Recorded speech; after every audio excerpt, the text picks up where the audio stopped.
KQBH LP, Los Angeles, California, 101.5 FM, a community service of the Boyle Heights Arts Conservatory, broadcasting live on your FM dial and streaming on lpfm.la. Orale, mi gente, beautiful, beautiful people. What's up, folks? This is Mr. O.G., and welcome to KQBH Community Radio. This is the Mr. O.G. Show, a variety show featuring talk, music, humanity, and youth with a positive groove. And I am yours truly, Yosaf Sanchez, a.k.a. JoJo, Mr. O.G., which stands for Opportunity Giver, and we're giving you the opportunity to receive today so that you can build on your dream. And I am Julie Matsumoto. Welcome, everyone. This is the Mr. O.G. Show, broadcasting live from KQBH Community Radio here in Boyle Heights. We have a great show lined up for you today. Our in-studio guest is filmmaker, director Andrew Gutierrez. Wonderful. Welcome, Andrew. Hi, thank you. Thank you so much for joining us today. Thanks for having me. We're so excited to have you here. Yes. So, I'm excited to hear about Andrew here. I mean, Andrew basically has done some major stuff, and he's one that, some way or another, as we connect, as we're doing today, he would be an awesome individual where kids can see him in person, or perhaps maybe shadow some of his stuff, and being so proud of seeing people of color, and especially our color, doing some wonderful things, and I'm so proud and excited to welcome him to be part of our radio show today. Welcome. Thank you so much. Andrew. Thank you.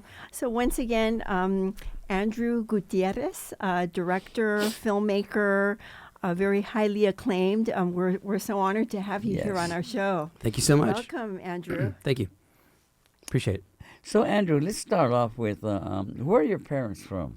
Yeah, my father is from Mexico City, and he came over twice, and didn't work out those first few times. Yeah. They're kind of we have some interesting stories, don't we? Yeah, we do. Kind of in secret. Crossovers, yeah. Definitely. Yeah. The third time was the charm. So he ended up in the San Francisco Bay Area. And my mother is from, born in Stockton, California, of Mexican descent. And she left the Central Valley and went and moved to the Bay Area with her family when she was a child or a baby.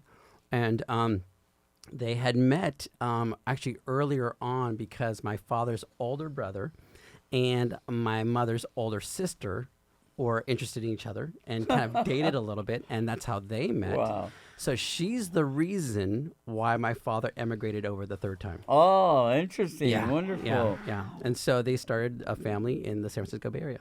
Wonderful. And so basically, what school did you happen to attend as let's start with middle school? Sure. In junior high or middle school, I went to Peterson Junior High in Sunnyvale.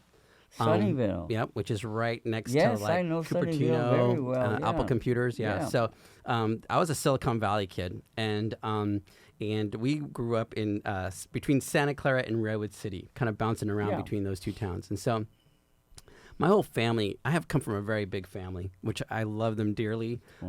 Ton of cousins, as most Latinos have. And so that whole side of the family is in Redwood City, like entrenched. Yeah, absolutely. And know then it very well. Yeah. And so then I grew up in Santa Clara, near San Jose. And that's where I grew up. 49ers, please, huh? Yep, 49ers right there. And then also high school, went to Wilcox High School in Santa Clara. And then what was it?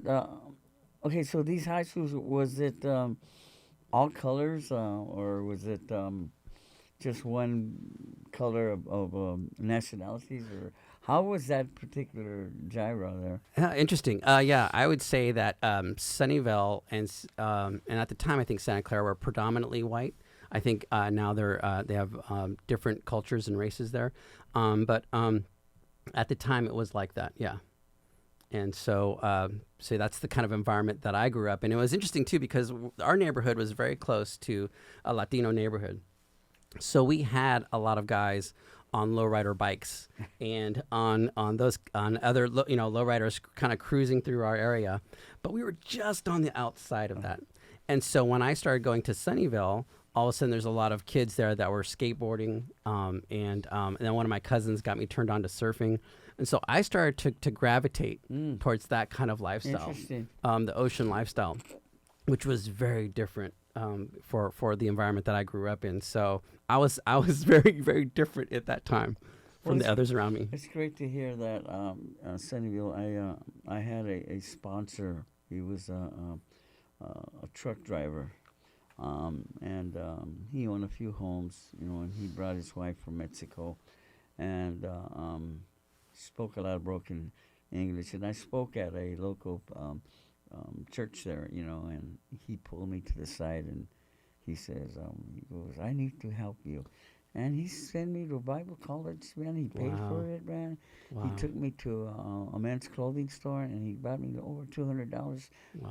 Back then, Yeah. suits and what have you, man, ties and everything. And Incredibly scolded generous. me. Yeah, scolded me because I told my just all I wanted was maybe I'll take a coat, Yeah. He told me, and Big Ray, man, and actually, he passed.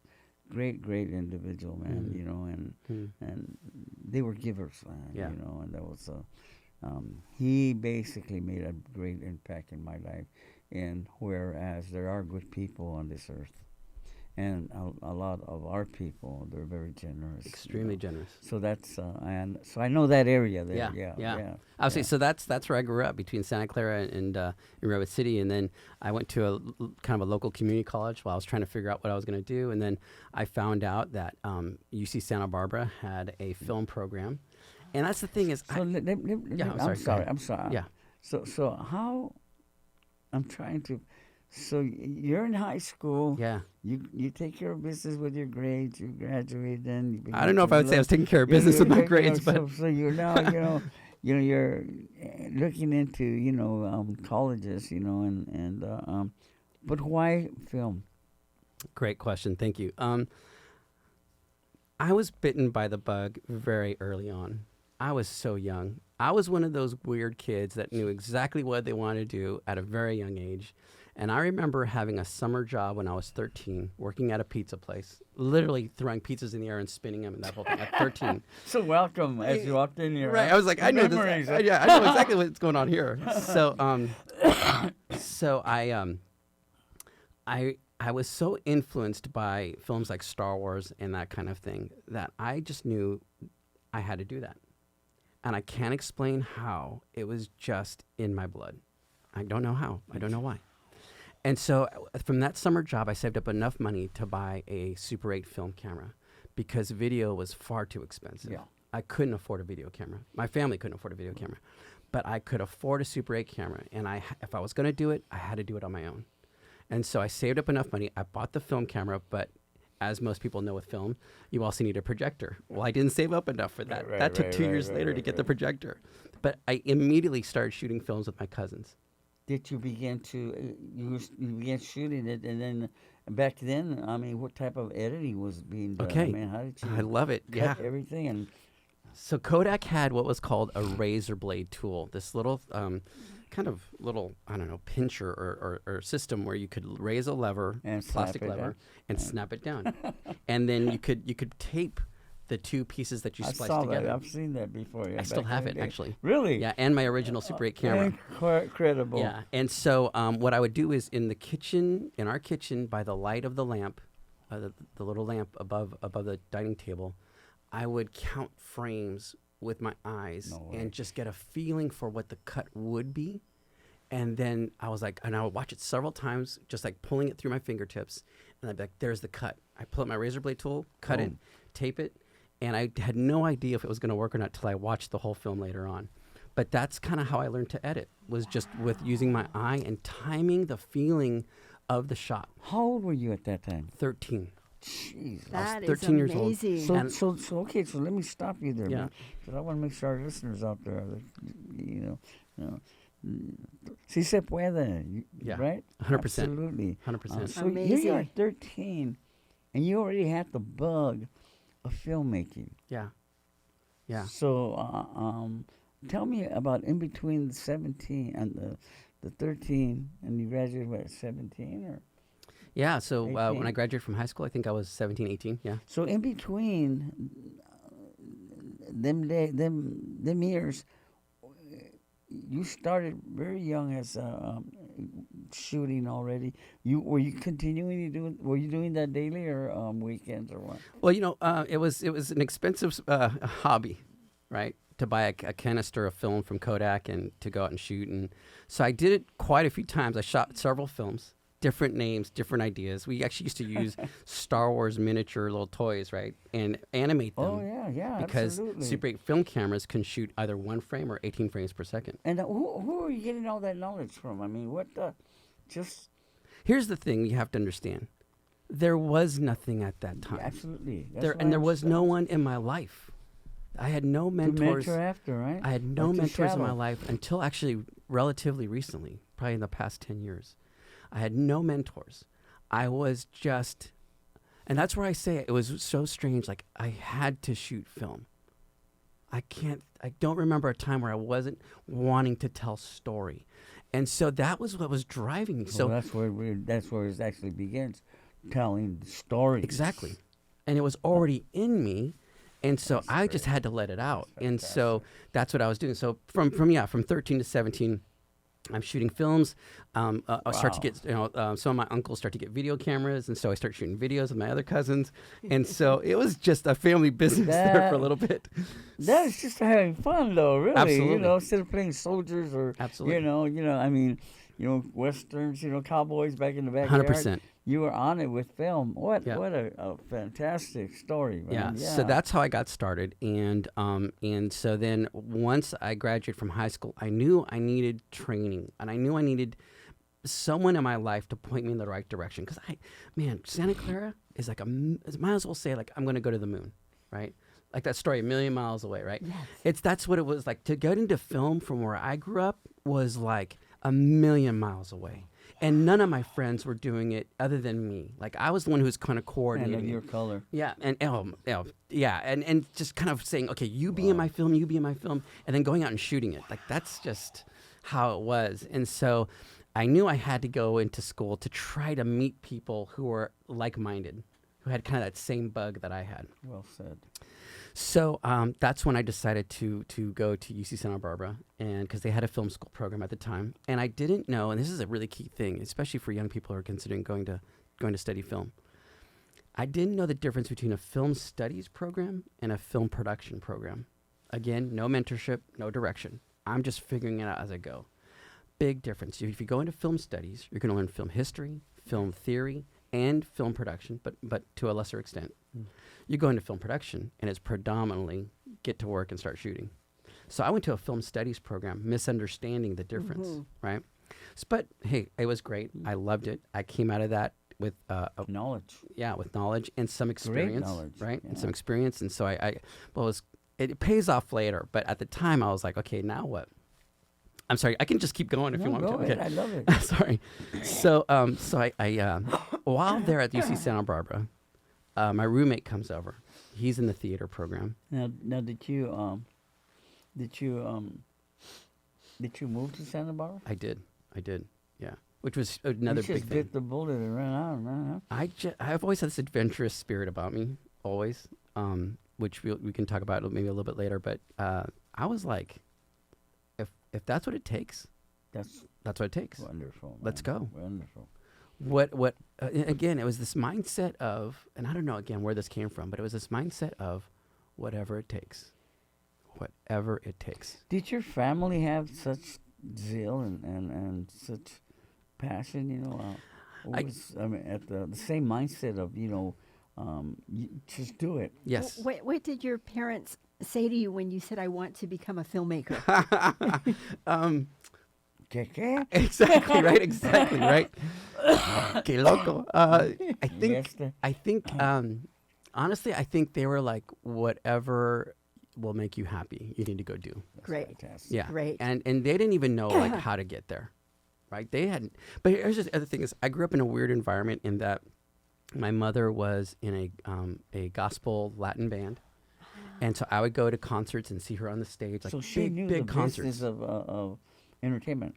I would say a little bit. I mean, a little bit in the music side, and then So probably your parents were creative. They had maybe some artistic or creative. 100%. My dad, right? my dad for sure. My dad's an artist with Oh. watercolor and that kind of Oh thing. my He's gosh. incredible. So I think artists would be more open and more understanding and really want you to fulfill your whatever your dream is. Yeah, I think so, and I think also, you know, when especially like for my father coming from Mexico, where there wasn't, you could probably see there wasn't a lot of options there. Being here in America, he was like, you need to go figure out and just go and do it, right? And without kind of getting in the way. So they allowed me, honestly, to go to UC Santa Barbara to go study film.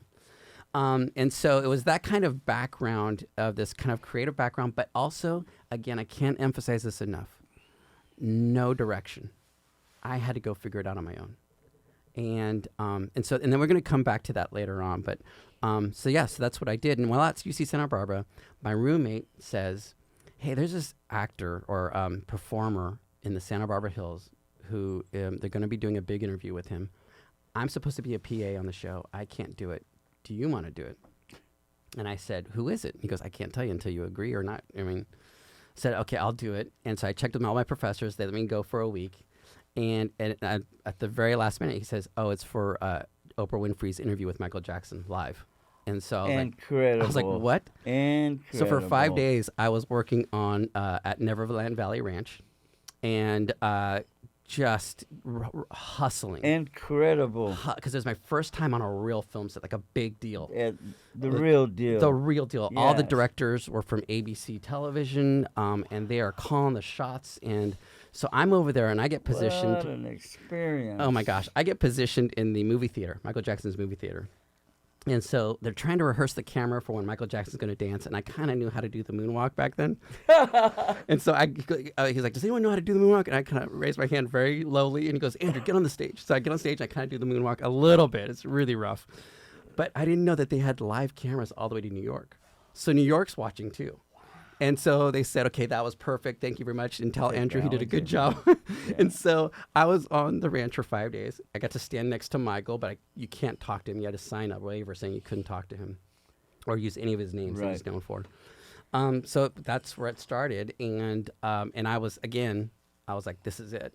I know this is a confirmation of what I've felt inside my heart my whole life. Right. Incredible. Wow. So then I go home after graduating. I go back to the Bay Area and not knowing what to do. And the Bay Area has a very small film industry or film community. And it was very, very hard to break in up there. Extremely hard. Now, especially in color back in that time, or those Latino camera people. I was offering myself to go get coffee for free, and I would not get a call back. Wow. Really? Nothing. And so, I would call these places and say, yeah, I literally would say, I'll go get you coffee for free. Okay, yeah, we'll let you know, and nothing.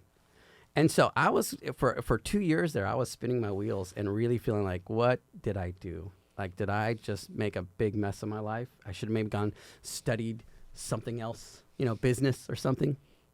And then my father. That must have been hard. Yeah, there was actually a come to Jesus moment there. Yeah, because I went through that. Yeah, I had a I moment. went through that with Little Richard. Did you really? The rock and roller, yeah. Yeah. Yeah. I used to mentor him. Really? Yeah. So, continue. Okay. So, well, I was in front of a movie theater, in my little beat up car, and I actually started crying. Yeah.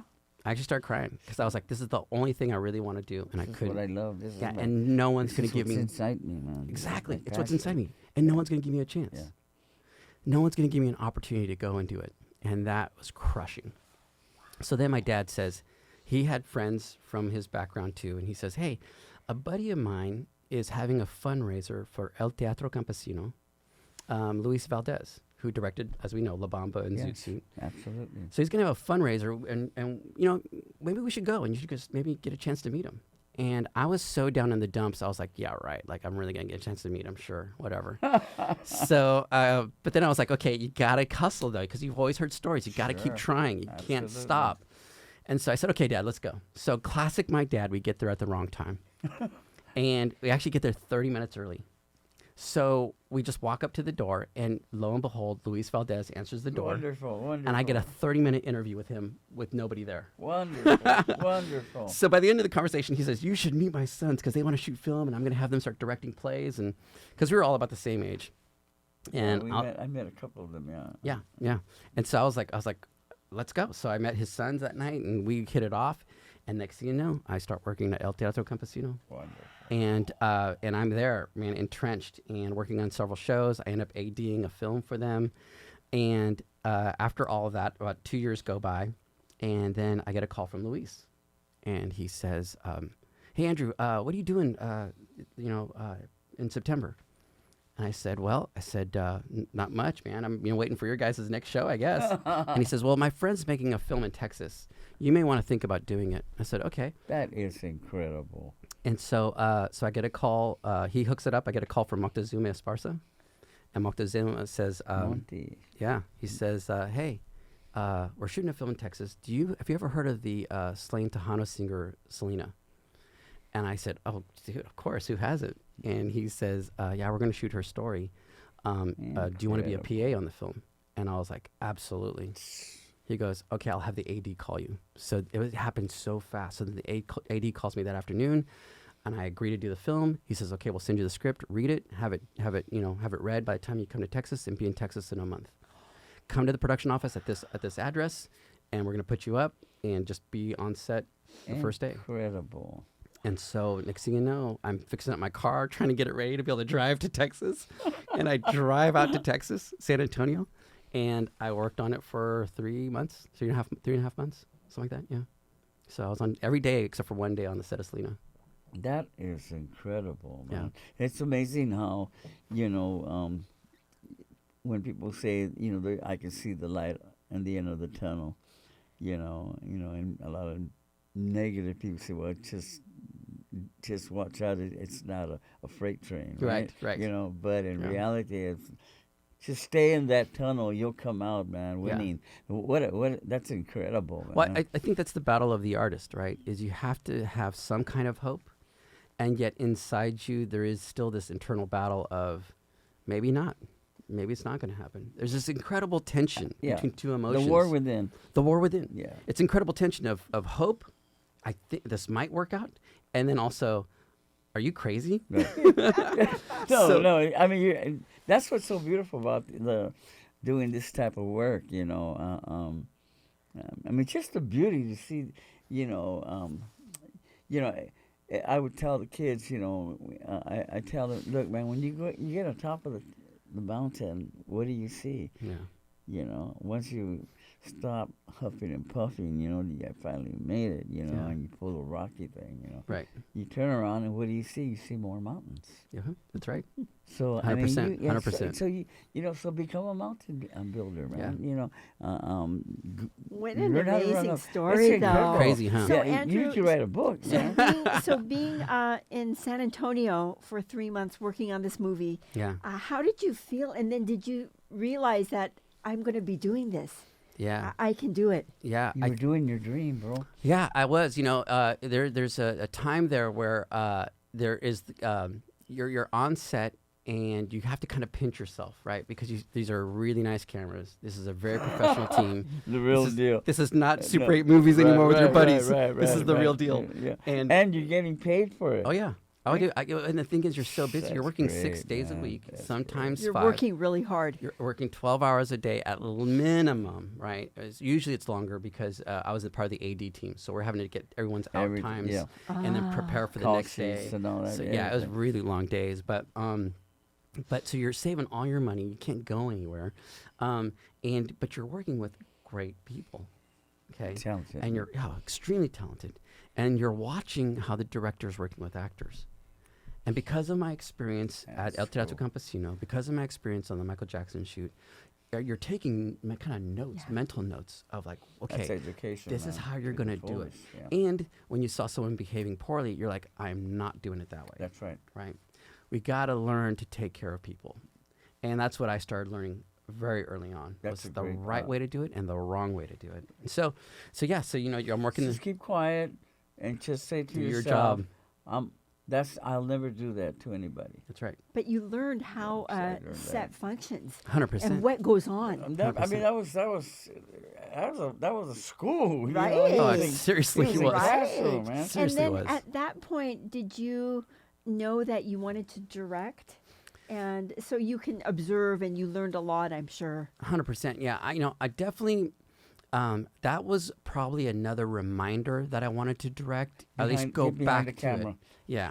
Because I for sure knew I was not meant to be in front of the camera. I just knew that. But They didn't accept your the moonwalk, huh? oh no, That yeah, that was explains- short lived. That was short lived, man. So definitely started watching very closely how he was directing the film. And I always knew inside that that's kind of what I want to do, and I was able to articulate it later on. And that I loved working with actors. I loved trying to find a way. You were working with giants. Oh my gosh, giants! Yeah, Yeah. Edward James Olmos, right? Giants. J-Lo, who was undiscovered at that point, but about to be discovered. It's incredible how professional she was. Like, people always ask me, "How was J-Lo?" And I'm like, "You have to understand something. She knew her lines. She was always on time, at least from what I can remember. She knew the business. She was so professional because I think she also knew what this could mean, what this could be. This was the Yeah, because remember before this, she was a dancer on Right. On In Living Color, right? exactly. One of the Fly So Girls. this was you know, the Academy Awards, man. 100%. You know, that's awesome. Right. Yeah. Warner Brothers had picked it up for distribution. She knew what this could be.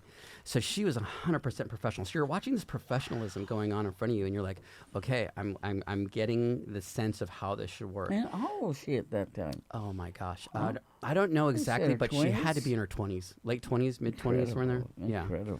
Amazing. And it's interesting too, and this is really important, is that you're also seeing people who aren't taking it seriously and how quickly they're getting fired. They're on set and they're goofing around. They They're are gone. Yeah. And I learned a lot about professionalism. And I mean, you got to show up and work.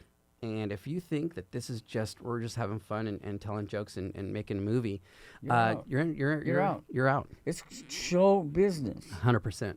100%.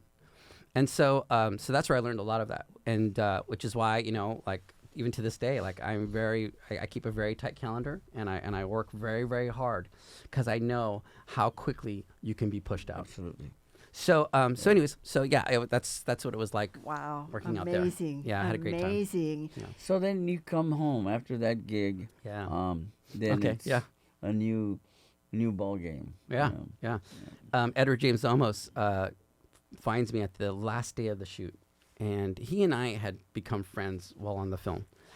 And Edward James Olmos says to me, if you come to Southern California, because we had gotten to know each other, he knew I was from the Bay Area.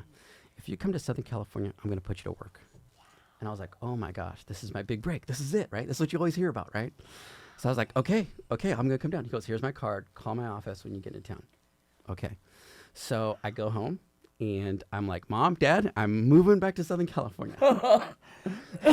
And they're like, okay. Coming home. Yeah. And I was like, all right. So the show ended shooting in November. So I'm home for a month and a half, pack up my truck, and drive to Southern California like January 3rd, 1997. And so I move in with a buddy from college, and he lets me stay at his house. And I call Edward James Olmos, and he didn't have anything. Nothing. Yeah. Selena just wrapped. He was waiting for his next gig. So now I have a certain amount of money saved from Selena, and my truck starts breaking down. And it just takes everything to get it working again. And I lose all my money on my truck. So I'm staying with a friend, but I'm trying to live autonomously. Like, I'm trying to live without, too much help, because I'm not, I'm not his kid. I'm not his child, right? I'm supposed to be independent. And now it's getting bad.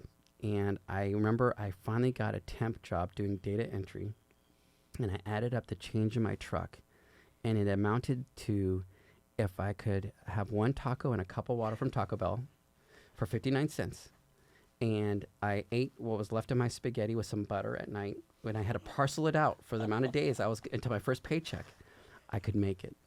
And that's what I did. And I just remember man, this is like a free commercial for Taco Bell. Taco Bell, you saved my life, Taco Bell, because 59 cents, man. Can't beat that. Can't beat that. And so for one taco and a cup of water, I remember being so hungry sometimes going to bed. But I was, again, committed to making this dream work. I couldn't not do it. I couldn't not tell story. I had to tell story. That's all I could do.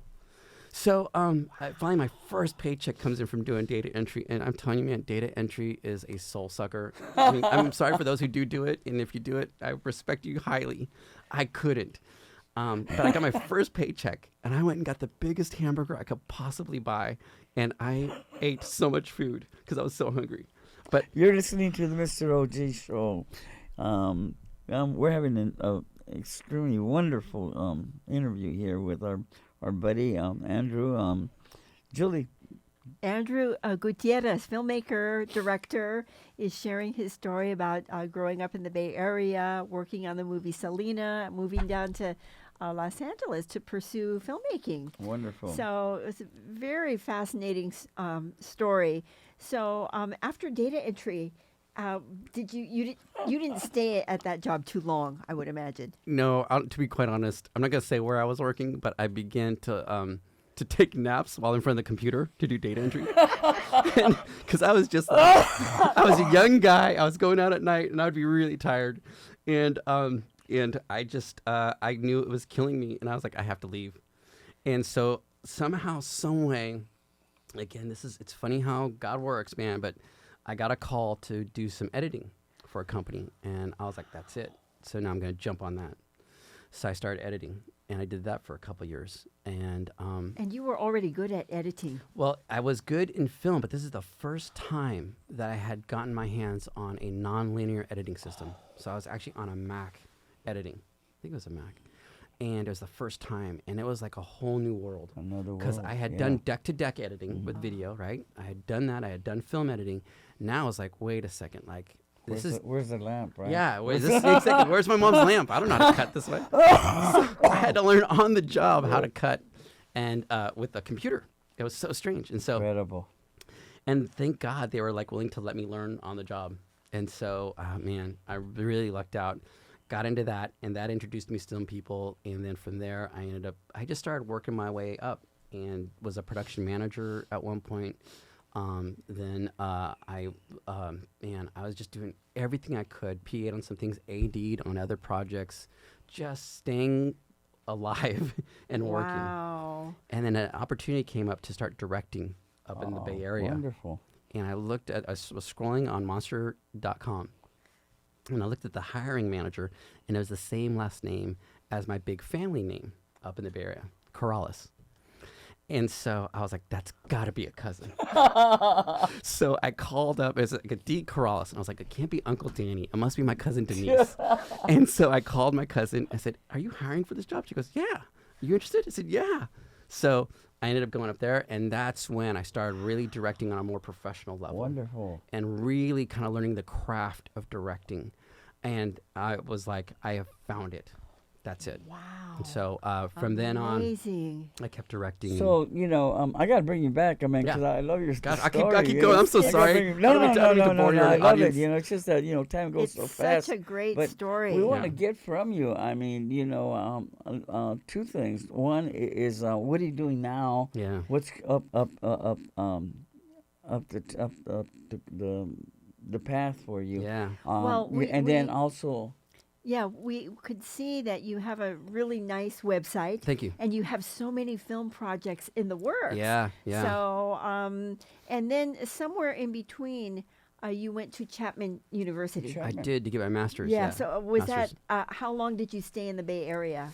Yeah. So about 4 years, and then my wife's father passed away, and so we immediately had to come back down to look out for her mom.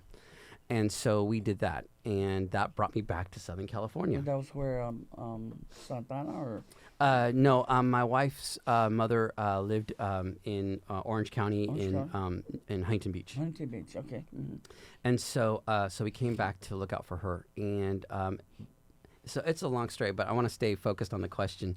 What ended up happening was, I'm going to try to make this short. I ended up getting really sick. And nobody knew why. My doctor thought I had MS because I had numbness in my fingertips and numbness in my face. And I couldn't articulate a thought very well. I was extremely fatigued. I was losing my balance. I had vertigo.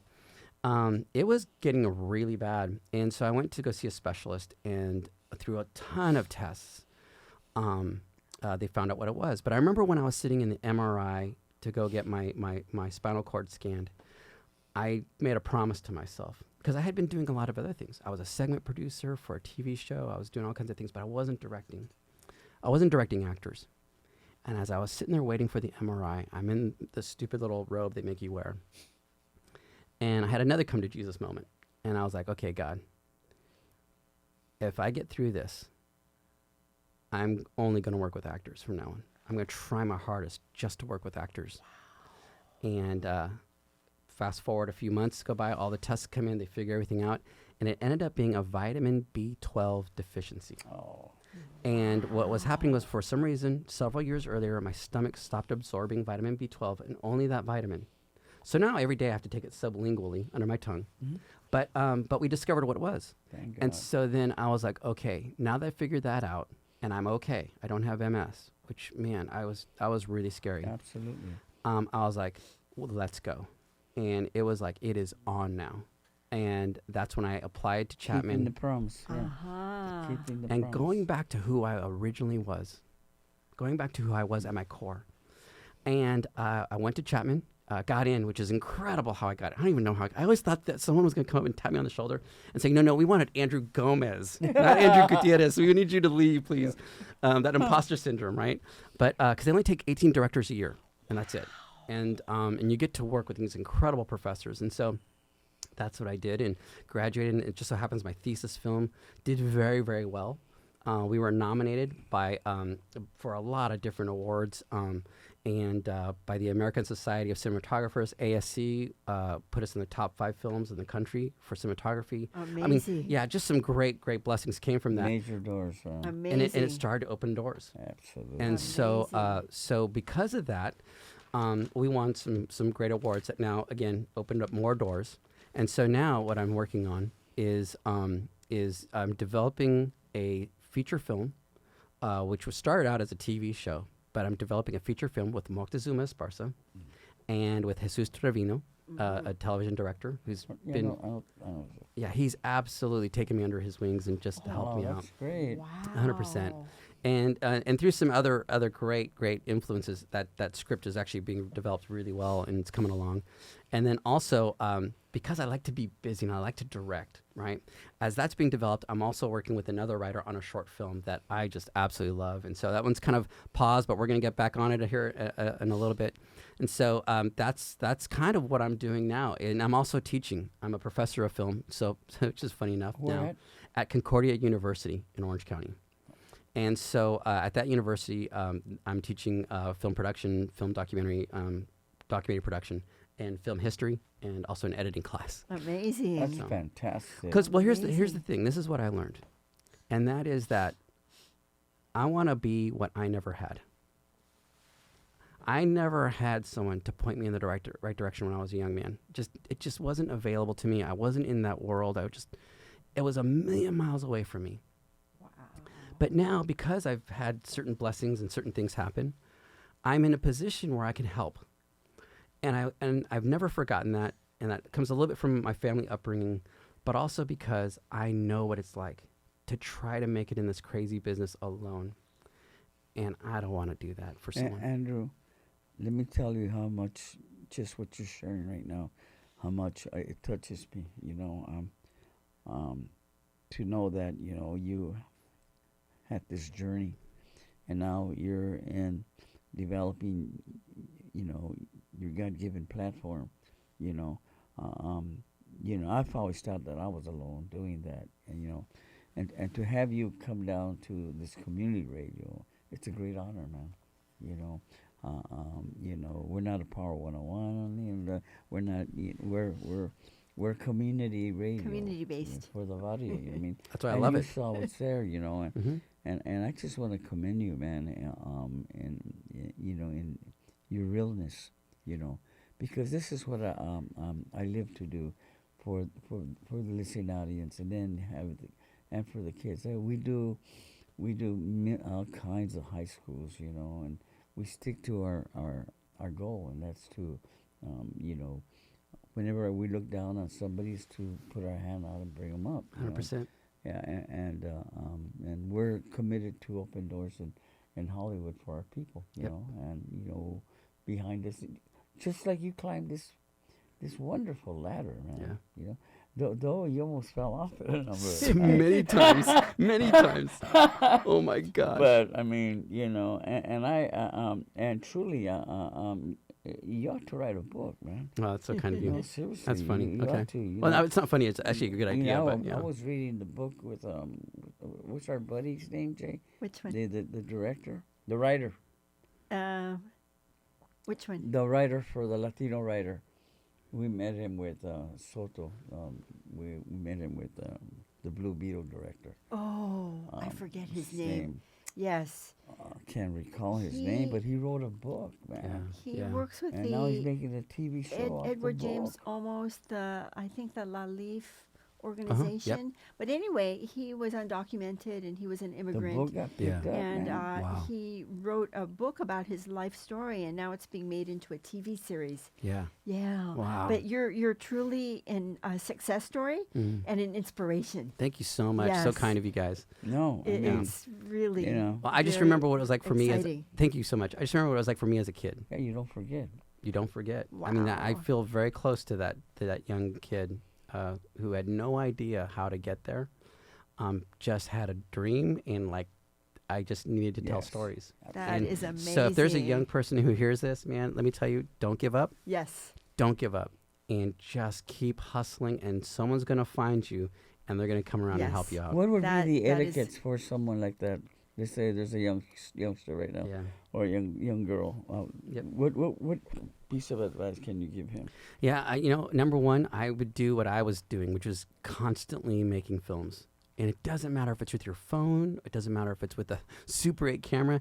You just do you, which means if you're a storyteller, tell stories. Ultimately, what's going to happen is as they get better, you'll want to get it in a film festival, and people are going to notice. Good. And once they notice you, people come to start helping. But it isn't until you Very do the true. work. You've got to do the work first. Yes. No one's coming to help until you do the work, and then they come. How So about the just keep on creating. Keep Just on creating. on Don't creating. stop. Don't stop. And sometimes people aren't going to like your films, and that's fine. There's Yes. nothing wrong with that. Yes. Your films aren't for everyone. That's okay. You And- just keep on creating. And it sounds like, you know, following what a great interview. It seems to me that you had opportunities to probably go out and party and but you slammed the brakes and you began to just get your nose zeroed into your task. Absolutely, 100%. You've always been very focused. Yeah, very and focused. dedicated on pursuing your dream. Absolutely. And there were times for a lot of distractions, but I knew that no one was coming to rescue me. Wow. One question, Andrew. Can you just talk a little bit about MASEF? Yeah. Because we have been attending the film festival since Yeah. they started their Yeah. program a couple of As years a ago. matter of fact, the young lady that goes to Yale, her film. Yeah, I was heard her funded. name. Yeah. That's great. Yeah. She's also been part of the MASEF. But She can has. you talk about how you got involved with that and what you're doing with them? Yeah, absolutely. So Masif started a film festival. Which means Oh, it's the Mexican American Cultural and Education Foundation. Oh my gosh, Julie, that was amazing. Good job. Yes, that's true. That's exactly what it is. And so they did a Mexican American Film and Television Awards festival. Yes. incredible. And that was 3 years ago was the first one. And at that first one, I won Best Director for my film. Oh my Really? gosh! Yeah. Congratulations. Thank you very much. And so, and again, that was one of the things that started opening up a lot of more doors, was that right? Boss? It was Boss, yeah. And that film has touched so many lives. It's amazing. So, anyways, but then Masef reached out earlier this or late last year, and said, hey, we are starting a master's workshop. And those that have won awards in our festival, we would like to work with you one-on-one with some people already entrenched in the business. Wonderful. And give you guys a chance, right? Great. Kind of give you guys a leg up. And that's why I keep saying, do the work. And as you get it out there, people will start to notice, and then things start to Great. happen, right? But you got to do the work first. So that's how I got involved with MASEF. Great. And that's how I got into this workshop that I'm in with Jesus Trevino and Moctezuma Esparza. Very cool, man. Amazing. Congratulations. Thank you. How can the audience take a look at can some you of your Yeah. films? Share or- your social media and your social, website. if Yeah. that's fine with you. Yeah, no, absolutely. My Instagram is Andrew G Director. So real simple, and I've kind of really kind of tried to label myself here as that. So my website is www.andrewgdirector.com. So that's really how you can go find me. I do have links to Boss, my feature film that won so many awards, on my website. There's links there. You can Great. you can read about what I'm doing or where I'm going, and especially I really try to update as often as I can my Instagram. So that's a Wonderful. way to find me. Excellent. Wonderful. Yeah. Is there Amazing. we would love to bond with you even more, and perhaps we I've got could. so many more stories to share. Yes, we'll definitely have to have you back. And I would, I would even like to know how we can maybe work together Yeah, with our absolutely. young people. I'd love to have you come and speak to young people in the Oh, inner city schools. Would love it. And and uplift them. Would love it. And yeah, perhaps you can find a place where a couple can come and shadow you, or just I know that's a tough one, but I mean, that's what I'm called to do, man. Absolutely. No, You know what I'm saying? I'm absolutely down for Speak that. for them. 100%. Love you, man. Yeah, absolutely. And tell your wife that them cookies, I'm going to enjoy them cookies I tonight. think you will. Actually, they're after really the good. game, man, Yeah, they're really good. And I won't tell her that you dug into the cookie jar. All right, Okay. You guys been listening to the Mr. O.G. show, and so honored to have Andrew G. I like that. And it's been a pleasure. And I want you to remember that if no one's laughing at your dream, then it's not big enough. I want you to have fun this year. Love you all. I'm out. We want to thank you all for tuning into the Mr. O.G. show today. Our in-studio guest has been filmmaker, director Andrew Gutierrez. Thank you so much, Andrew, for joining us today, and we definitely will have to have you back. Fascinating story. We really, really appreciate you. Thank you. My pleasure. Thanks so much.